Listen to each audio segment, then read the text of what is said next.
alabándole, estamos aquí reunidos, adorándole en unidad. Estamos aquí reunidos, alabándole, exaltándole, estamos aquí reunidos, adorándole en unidad, en vida abundante. Exaltamos al Señor en vida abundante. Queremos darle adoración en vida abundante. Proclamamos su amor.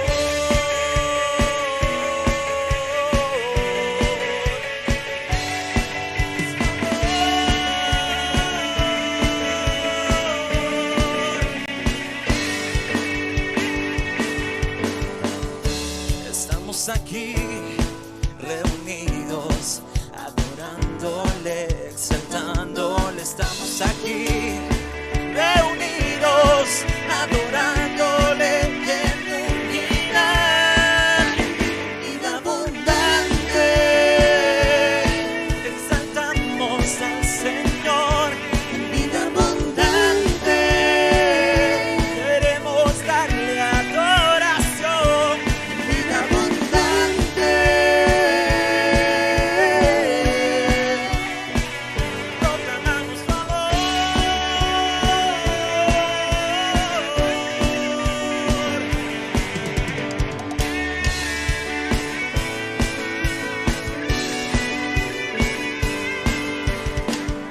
Hoy alzamos la voz al gran yo soy. Proclamamos su amor en unidad. Hoy alzamos la voz al gran yo soy. Proclamamos su amor en unidad, vida abundante. Exaltamos al Señor en vida abundante. Queremos darle adoración en vida abundante.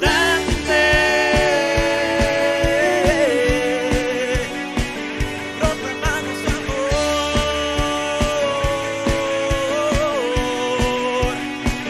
Proclamamos su amor.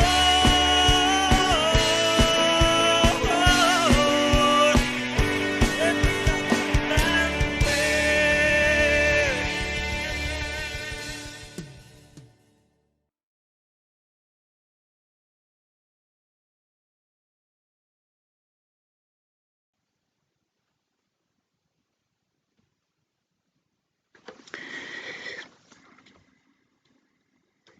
Muy buenas tardes o buenos días, no sé en qué horario nos van a escuchar, hermanos, pero vamos a continuación a desarrollar la lección de esta escuela dominical y queremos hacerlo recordando que algunos de nuestros hermanos, de nuestras hermanas están experimentando quebrantos de salud, que están experimentando diferentes preocupaciones que han sobrevenido a nuestra vida como resultado de esta pandemia que nos ha afectado, pero también hay otras razones por las que a veces nosotros nos experimentamos con preocupación y queremos hacer este tiempo de una relación entre nuestra oración a Dios por esa intercesión por nuestros hermanos y hermanas que están padeciendo por quebrantos de salud, pero también por poner en las manos de Dios este tiempo, porque es ahora el momento en el que vamos a hablar de tiempo. Así que les invito a que oremos. Padre nuestro, en esta oportunidad venimos delante de tu presencia. Tú sabes que lo hacemos con el sentir en nuestro corazón de identificación con hermanos y hermanas que están padeciendo diferentes necesidades, hermanos y hermanas que han perdido seres queridos, niños, niñas que han quedado en orfandad. Nosotros estamos pidiendo que tú, Señor, te manifiestes en las vidas de cada cada uno de nuestros hermanos, estamos orando por nuestros hermanos que padecen esta enfermedad. Estamos también, Señor, dando gracias por la oportunidad que nos has dado de ir también tomando las vacunas que se han ido poniendo a nuestro alcance para poder ir resolviendo en la proporción que está a nuestro alcance esta situación. Pero queremos poner en tus manos este tiempo también para que tú permitas que cada hermano, cada hermana que venga a esta sesión, a este espacio de reflexión, que pueda ser en primer lugar bienvenido, bienvenida, experimentar esa comunión contigo, pero también que podamos ser enseñados a través de tu Espíritu Santo. Reconocemos, Señor, que es tu palabra la que nos guía, pero que es tu Espíritu Santo quien nos revela. Y te suplicamos que así sea para nosotros en este tiempo. Entonces te pedimos que de igual manera como esperamos que bendigas y pongas tu mano de sanidad en nuestros hermanos que padecen, también nos bendigas y nos guíes en este tiempo de reflexión. En el nombre de Jesús oramos. Amén.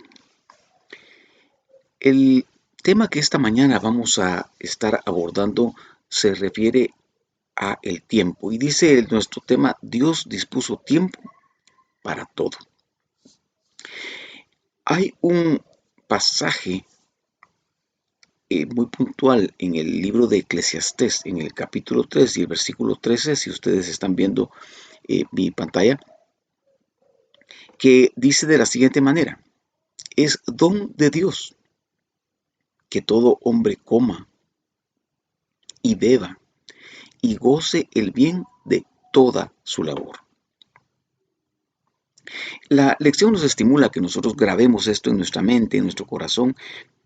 Tiene dos propósitos. Uno, darnos una promesa de Dios, pero dos, estimularnos a agradecer a Dios por esa confianza que podemos tener en Él.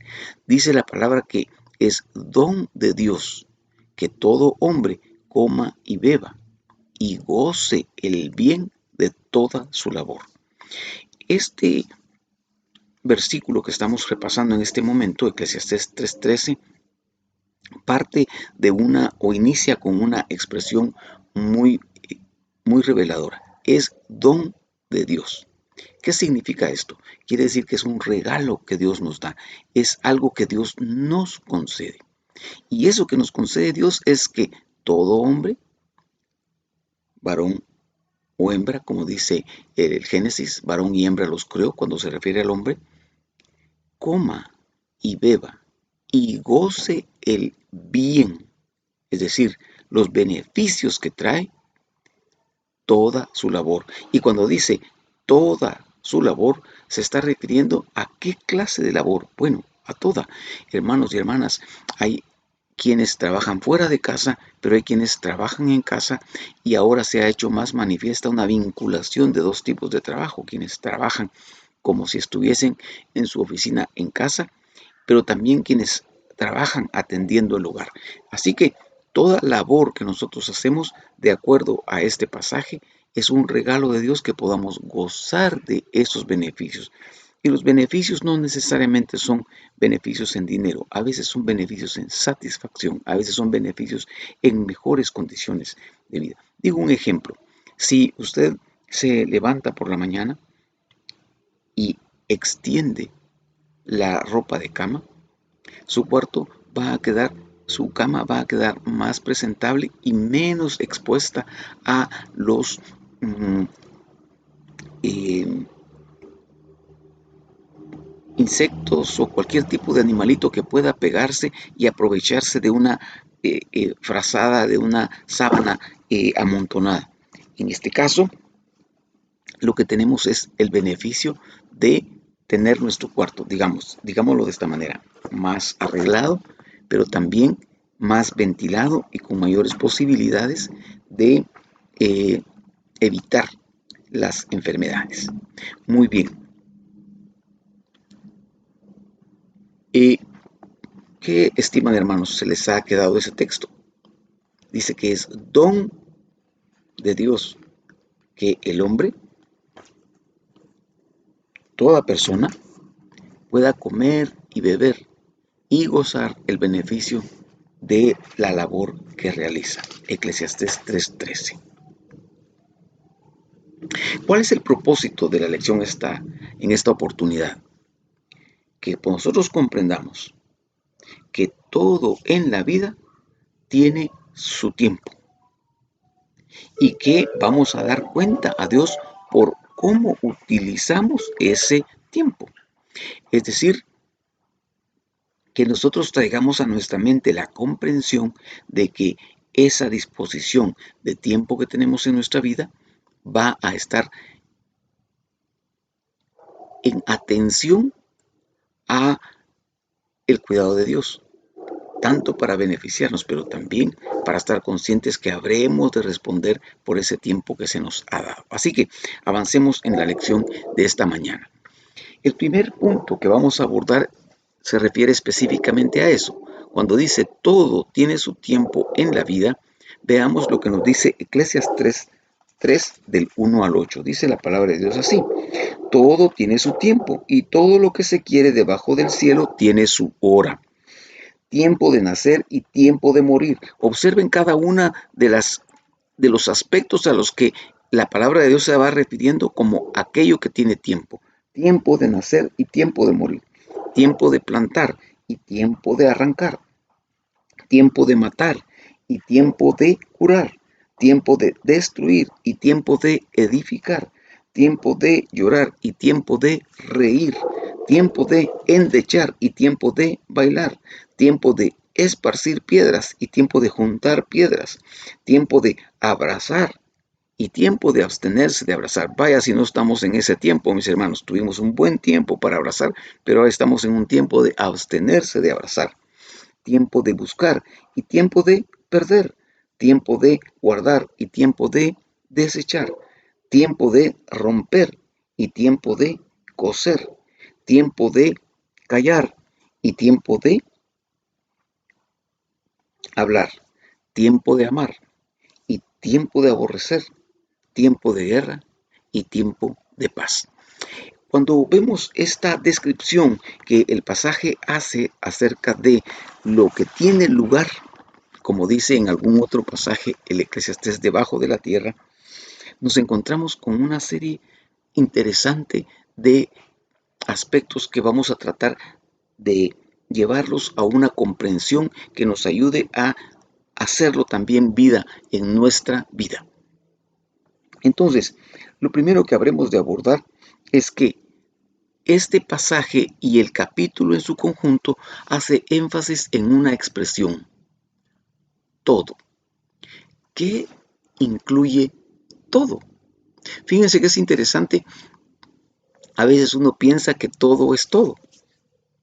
Y tuve la oportunidad de estar muy cercano al ambiente de seguros.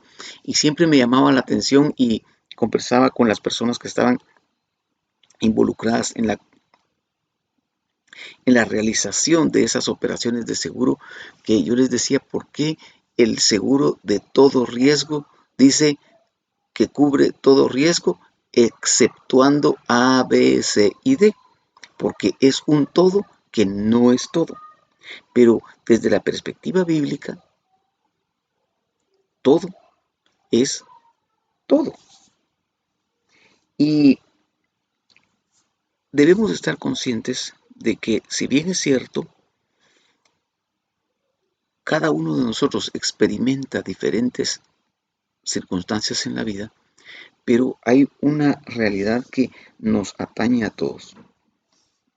Y es que, aunque unas personas tengan unas experiencias de vida y otras tengan unas experiencias de vida diferentes de acuerdo a la actividad donde se desenvuelven, al ambiente donde se desenvuelven, lo que sí es cierto es que todas las personas tienen oportunidades de tener experiencias.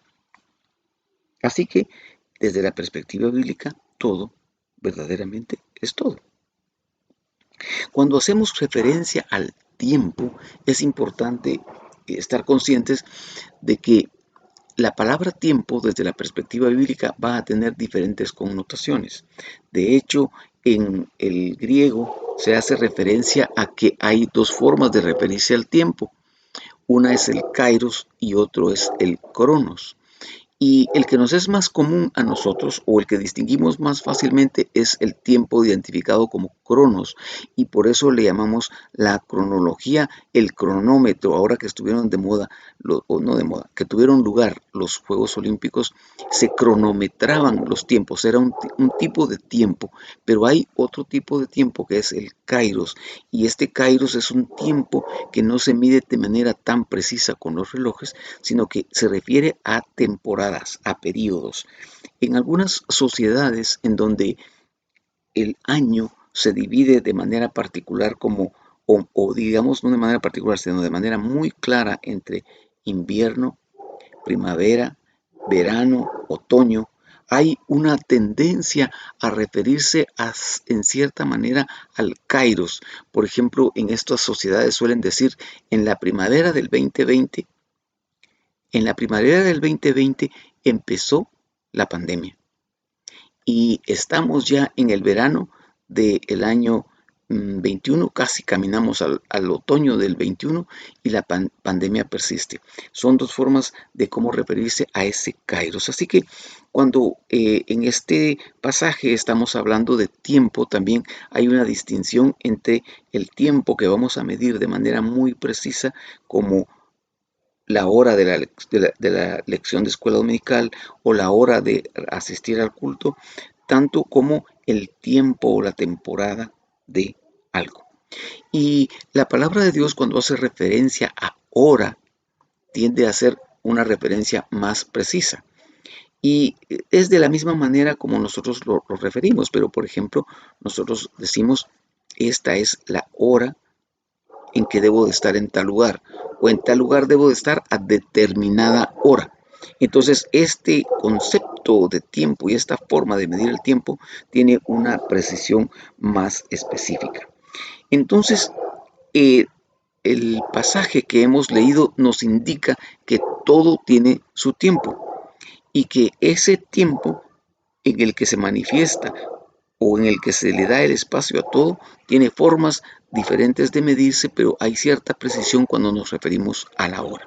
Cuando nosotros hacemos un acercamiento a el tema que el predicador aborda, él está identificando que hay tiempo para todo y es increíble de qué manera tan minuciosa el predicador de Eclesiastés describe los momentos a los que hace referencia. Es decir, que hay un tiempo para nacer, dice él, pero también hay un tiempo para morir. Y vean ustedes que nosotros estamos más estimulados con el tiempo para nacer y hemos perdido conciencia de que hay un tiempo para morir. Y la sociedad nos lleva cada vez más en la dirección de que nos estimulemos más por la reflexión, por el tiempo para vivir, que por el reconocimiento del tiempo para morir. Y por eso el pasaje que hemos estado abordando en esta mañana y el estudio que estamos haciendo se refiere también o busca generar en nosotros una comprensión de que hay un tiempo para todo, pero que de todo ese tiempo del cual disponemos habremos de dar cuentas y no vamos a dar cuentas en esta tierra. No vamos a dar cuentas en esta vida, lo vamos a hacer cuando seamos llevados ante la presencia del Señor. Y cuando nosotros pensamos en cómo estos tiempos suelen ser tan difíciles y a veces añoramos la oportunidad de estar en el cielo, a veces lo añoramos con la intención de que se suceda, pero que se suceda en este tiempo, no en el tiempo en el que tengo que estar allá, ¿verdad? A veces quisiéramos tener la hermosura de vivir en el cielo y la eternidad, pero viviéndolo en esta tierra. Bueno, el predicador específicamente hace énfasis en que hay tiempo para todo y va citando diferentes aspectos. Algunos de los aspectos que cita el predicador podrían no sernos tan comunes o tan familiares, pero hay algunos que se han vuelto más comunes para nosotros y a los cuales debemos de llevar también esta enseñanza. Por ejemplo, hay tiempo para estudiar, pero hay tiempo también para ejecutar lo aprendido. Hay tiempo para aprender, pero hay tiempo para ser evaluados sobre lo que debimos aprender, el tiempo de exámenes. Hay tiempo para viajar, pero hay tiempo también para quedarse en casa. Hay tiempo para leer. Cuando nosotros hacemos énfasis en el tiempo de leer, pensamos, hay tiempo para leer la Biblia, pero también hay tiempo para meditar en la lectura. Bueno, hay tiempo para ver las redes sociales, por supuesto que sí, pero también hay tiempo para apagar esas redes y dedicarnos a las cosas que deben de tomar su tiempo. Así, mis hermanos y mis hermanas, llevemos en nuestra mente, todo tiene su tiempo en la vida y siempre recordemos que sobre todo esto daremos cuentas.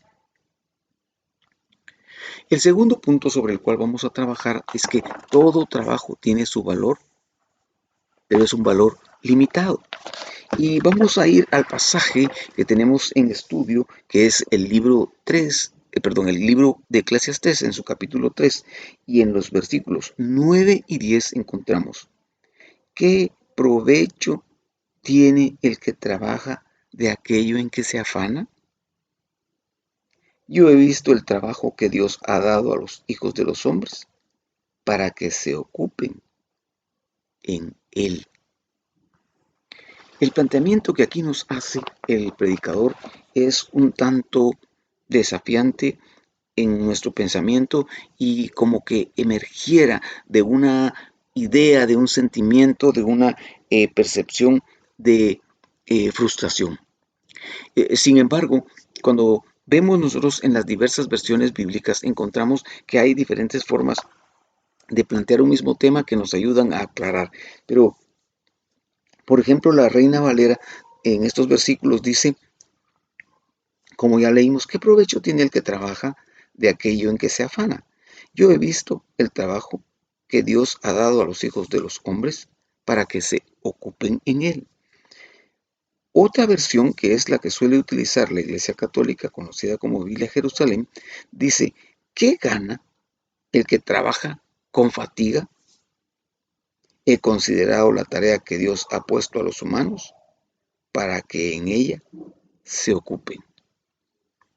Y una tercera versión que habremos de plantear para ir estudiando el tema es la versión del lenguaje actual que nos la provee el comentarista de esta lección y dice, me he fijado en la carga tan pesada que Dios ha echado sobre nosotros, pero nada nos queda después de trabajar. Observen ustedes que según la interpretación, la forma como se plasma el pasaje puede irnos llevando a una idea cada vez más notoria de esa frustración que parece estar en el sentir del predicador. Pero nosotros hagamos una reflexión sobre los tres, cuando menos tres pensamientos que están reflejados en este pasaje. El primero dice, Dios dio el trabajo. Los pasajes están diciendo que Dios nos dio el trabajo. Y si nosotros nos remontamos a los capítulos 1 y 2 de Génesis, vamos a encontrar que efectivamente Dios nos dio el trabajo y el hombre ya trabajaba en los capítulos 1 y 2, porque desde el momento en el que tenía que incorporarse, desde el momento en el que tenía que ir y recoger el alimento, había un esfuerzo, una motivación de trabajo ahí. Pero la expectativa de Dios sobre el trabajo estaba orientada a desarrollar en nosotros una sensación de satisfacción, de hacer uso de esas características con las que un Dios inteligente, un Dios creativo nos había creado, siendo que nos había hecho a su imagen y semejanza. Entonces, cuando Dios dio el trabajo, lo dio con el propósito de experimentar esa satisfacción. Desafortunadamente, solo en el capítulo 3 de Génesis, apenas el tercer capítulo de la Biblia, ya incorpora la referencia a la fatiga en el trabajo. ¿Qué pasó? Sucede que cuando Adán y Eva son engañados por la serpiente en cuanto a que tendrían una mejor condición si desobedecían lo que Dios les había dicho y desobedecieron, Dios tuvo que reorientar aquello que había hecho y puesto en ellos, y una de las respuestas que Dios dio a esa desobediencia de los hombres era que con esfuerzo habría que ganarse el pan, con el sudor de la frente. Entonces, el trabajo empezó a ser fatigoso. No era así. Pero ahora el trabajo es fatigoso, nos cansamos de trabajar. De hecho, la misma palabra de Dios dice que aún los jóvenes se fatigan y se cansan, porque cuando uno está haciendo un trabajo, sobre todo si ese trabajo requiere mucha intensidad, sea de pensamiento o sea de fuerza de trabajo, bueno, viene la fatiga, viene el cansancio. Y entonces no nos podemos sustraer de esa realidad. El trabajo trae fatiga. El trabajo nos produce la sensación de a veces aburrimiento, nos cansa. Por ejemplo, hay ciertos tipos de trabajo que son muy repetitivos. Y cuando la persona está haciendo constantemente lo mismo, su mente empieza a cansarse y hay un momento en el que ya no soporta más el estar haciendo eso que está haciendo repetidamente. Pero sucede que desde que la producción de los artículos se empezó a hacer en forma industrial y en cadenas de producción, las personas empezaron a especializarse en un trabajo y hay una persona que lo único que hace es atornillar, atornillar, atornillar, atornillar, atornillar, atornillar, porque el otro ha abierto el agujero, dejado listo el tornillo para que entre y este ya solo atornilla, atornilla. Hace muchos años cuando empezó el cine, había un cómico que se llamaba Charles Chaplin y él hacía una sátira de ese trabajo en las fábricas tedioso, cansado, y a él lo que le tocaba, según la narración que ahí estaba, es que él tenía una palanca así, y él toda la mañana pasaba haciendo así. Pasaban las horas, llegaba su hora de comer, comía y seguía haciendo así. Y cuando terminaba, sonaba la alarma del trabajo que podía retirarse, él soltaba la máquina aquí y se iba para su casa y seguía haciendo así. Había estado tan involucrado en una tarea tan repetitiva que ya ni se daba cuenta que estaba haciendo así. Entonces el trabajo es fatigoso, el trabajo nos demanda esfuerzo, pero esa es la consecuencia de nuestra condición de una naturaleza pecaminosa. En medio de eso, el trabajo sigue siendo generador de satisfacción, sigue siendo generador de oportunidades para autosostenimiento, sigue siendo la fuente a través de la cual nosotros formamos nuestro carácter y desarrollamos nuestro carácter. El trabajo sigue siendo meritorio en medio de que produce fatiga. Bueno, quiero decirles que para las personas que son jóvenes y que tienen cierta expectativa de tener distracciones y hacer algunas cosas distintas, el trabajo se les vuelve muy fatigoso. Para quienes ya hemos pasado varias jornadas de trabajo, algunas veces estar en el trabajo nos entusiasma, nos emociona, lo disfrutamos. Pero son kairos, momentos, temporadas, circunstancias, no necesariamente días u horas, momentos. Pero a pesar de que el trabajo es generador de satisfacción y que es un don de Dios, un regalo de Dios, que el hombre se goce y disfrute el beneficio de su trabajo, aún así, la característica que podemos observar en el beneficio del trabajo es que es un beneficio terrenal. Por mucho que el hombre logre ser exitoso en una forma de producción tal que genere ingresos exorbitantes, aún así ese beneficio y ese aprovechamiento que tiene del beneficio de su trabajo es temporal. Por muy extendida que fuera su vida, su beneficio es temporal. Y es interesante que muchas personas, a pesar de tener tan bien remunerado el esfuerzo de su trabajo, no necesariamente por eso viven vidas en las que puedan gozar o experimentar la satisfacción del trabajo que hacen. Entonces, en medio de todo esto, el trabajo siempre tiene un provecho temporal. Nuestro primer punto entonces fue que todo tiene su tiempo en la vida y hicimos referencia a que todo en la perspectiva bíblica es todo, que el tiempo tiene diferentes fuerzas de medirse, que cuando la Biblia se refiere a hora está hablando de un momento puntual y que en lo enumerado por el predicador hay muchos aspectos que se aplican todavía a nuestra vida, como el nacer o el morir, pero hay otras que se han incorporado, pero que el hecho de que se hayan incorporado no significa que no tengan tiempo o que se puedan hacer en cualquier momento. La única manera de hacer nuestra vida efectiva es que nosotros le dedicamos el tiempo a lo que hay que dedicarle tiempo. Y luego, todo trabajo tiene su valor, aunque ese valor es limitado. Pasemos al tercer punto. El tercer punto dice que todo tiene un propósito divino. Mis hermanos, observen, se refiere a un propósito divino. Ahora, divino, ¿quién es divino? En el antiguo imperio romano, cuando los emperadores llegaron a una condición de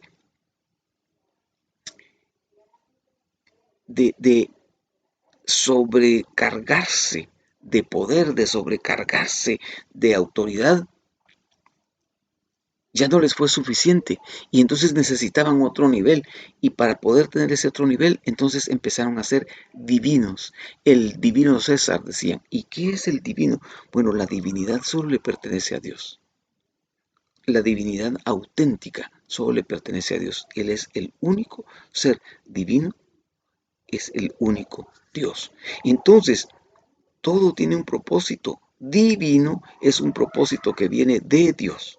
Pero veamos qué dice Eclesiastés 3, del 11 al 15.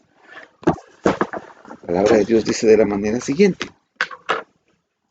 Todo lo hizo hermoso en su tiempo y ha puesto eternidad en el corazón de ellos, sin que alcance el hombre a entender la obra que ha hecho Dios desde el principio hasta el fin. Yo he conocido que no hay para ellos cosa mejor que alegrarse y hacer bien en su vida.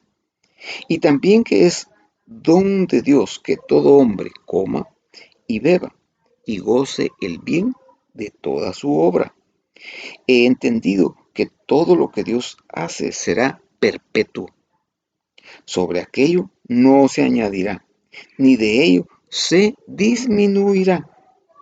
Y lo hace Dios para que delante de Él teman los hombres.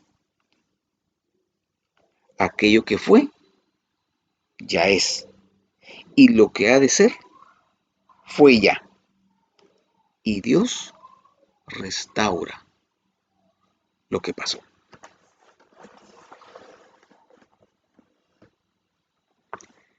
Dice nuestro comentarista de la lección que la hermosura y el hacer cosas hermosas es uno de los placeres de la divinidad.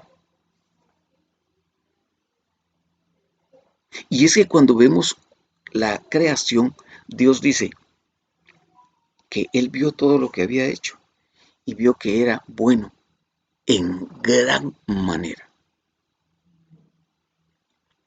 Algunos humanos han tenido la oportunidad de salir de la atmósfera de la Tierra y han podido situarse en un lugar lejano de la Tierra, tan lejano como nosotros podríamos estar de la Luna y como nosotros vemos la Luna, ellos han podido ver la Tierra. ¿Y saben qué es lo significativo de eso? Que al ver la Tierra a distancia, ellos pueden observar lo hermoso que es la Tierra, lo maravilloso que es el planeta en el que vivimos. Y es que esa es la característica del diseño de Dios. Desafortunadamente, como lo vimos en una lección anterior, a pesar de que tenemos la responsabilidad de la mayordomía de la creación, muchas veces nos empeñamos en no ser cuidadosos con eso que Dios hizo tan hermoso. Pero, ¿han observado ustedes, por ejemplo, cuando los que tienen las cámaras que logran hacer ampliaciones muy significativas de sucesos muy menudos y le logran poner una velocidad lenta. A mí me fascina ver cómo es la reacción del agua cuando una gota de agua cae y produce un movimiento en el agua, como que el agua estuviera emergiendo de su interior, y cuando lo captan esto en las cámaras se ve espectacular. Cada detalle con el que Dios ha hecho su creación es hermoso. Y ahora he tenido la oportunidad de estar en un área desde la cual puedo observar algunos pasajes muy significativos, muy preciosos, y he estado tomando algunas imágenes, algunos mensajes que he compartido a la iglesia, llevan uno de los paisajes más preciosos que tiene nuestro país. Pero ¿quién hizo ese paisaje? ¿Quién hizo esa hermosura que se ve ahí? Esa es la obra de Dios. Él lo hizo todo hermoso y lo hizo así de hermoso porque así lo quería Él, porque así es Él, porque sus pensamientos son así. Y dentro de esa hermosura, Él fue muy específico en cuidar de hacer al hombre a su imagen y semejanza. ¿Podrá haber hombre o mujer que sea feo o fea, siendo que está hecho a la imagen y semejanza de Dios? Solo que estemos equivocados o influenciados por la mentira de Satanás, que es el padre de mentira, nos hace ver que aquello que Dios hizo ha dejado de tener la hermosura con la que Él la diseñó. Entonces, es muy significativo lo que dice el pasaje 11, y creo que es el 11a.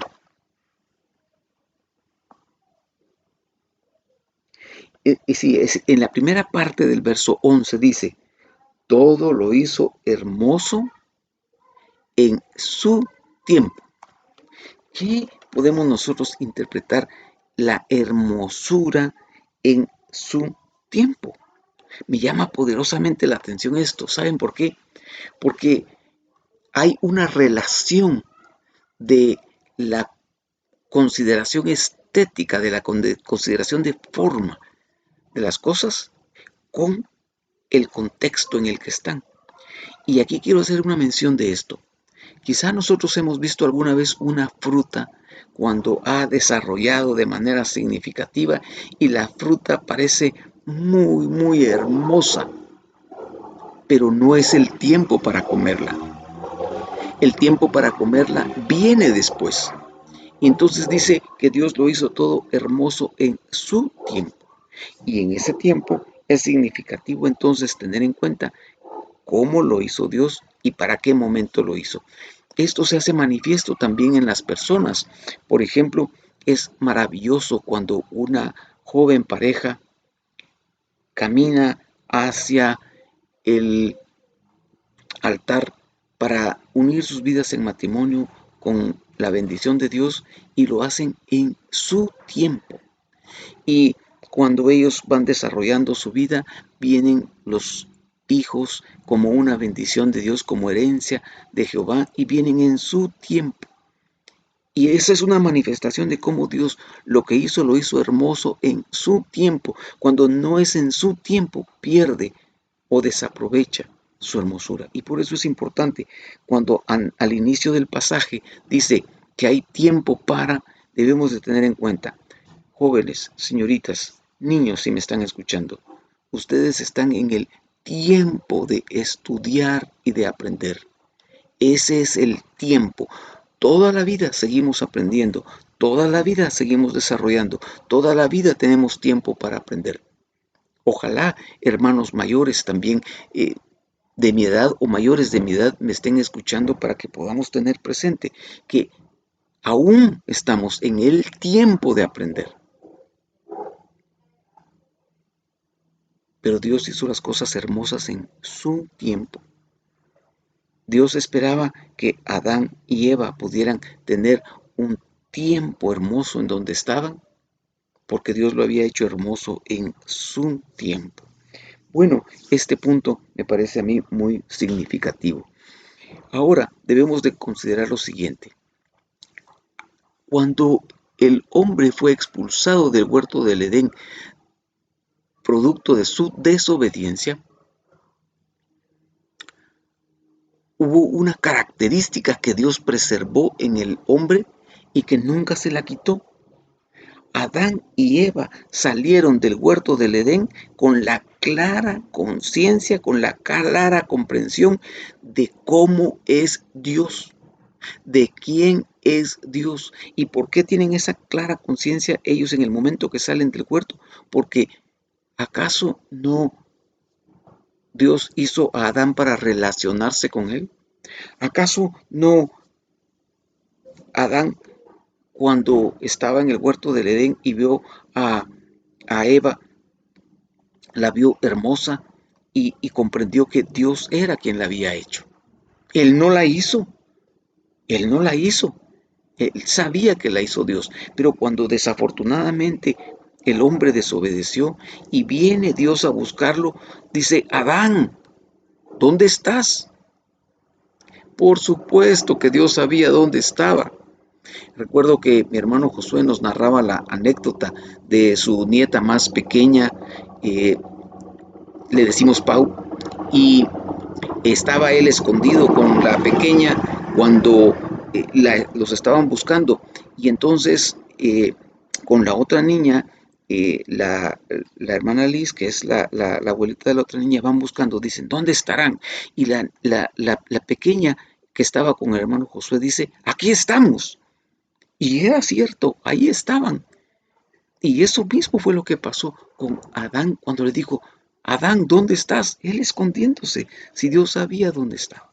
Entonces, Dios hizo al hombre a su imagen y semejanza y para tener relación con él, pero cuando tuvo que expulsarlo, el humano no perdió la conciencia de que Dios existe. Y por eso es que a lo largo del tiempo, cada una de las culturas, cada una de las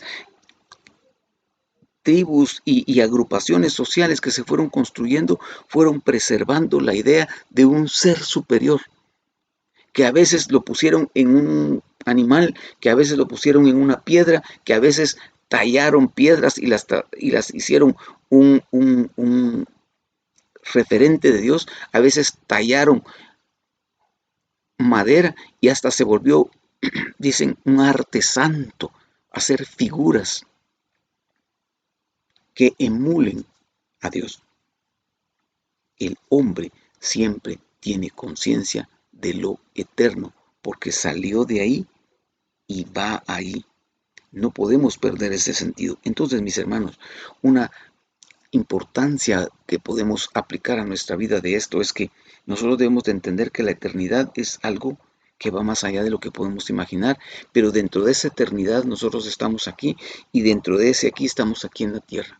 Aquí hay 80 años, 100 años, no sé cuánto nos va a dar Dios, pero lo demás no lo podemos ignorar. Sin embargo, cuando dejamos de ignorarlo, perdemos conciencia de que ese tiempo que estamos en la tierra habremos de dar cuentas de él.